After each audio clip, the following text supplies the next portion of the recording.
I'm Jordan Raanan here with former Giants offensive lineman Chris Snee. What we're going to look at and talk about right now is what happened at the end of the game on the other side of the field with the Cowboys.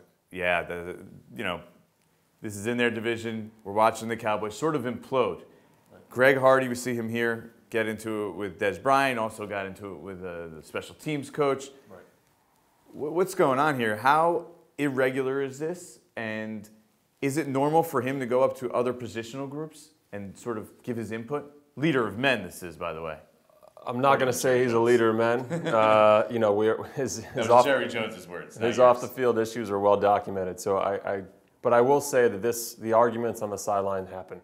I've seen it quite a few times throughout my career.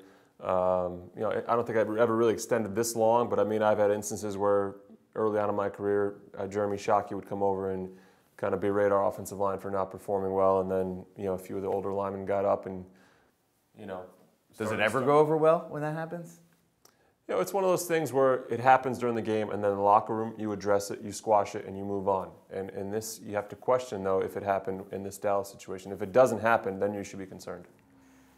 How does this affect a team like long term when this kind of stuff happens? Does it affect them in the locker room going forward? Is it something that sort of would linger?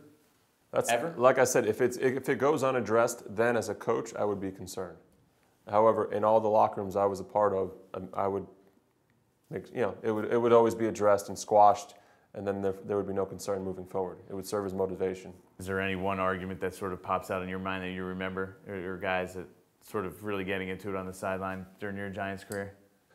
I mean, I think I hit on one of them, and that was the first one where, you know, I was a first or second year guy, and my eyes were wide open, and, you know, I was trying to figure out what was going on, if these guys were actually going to punch each other. You know, but then it just became something that would happen every, you know, not every year, but close to it. We'll be back next week breaking down the Giants and Saints. Chris and myself, we'll see you next time.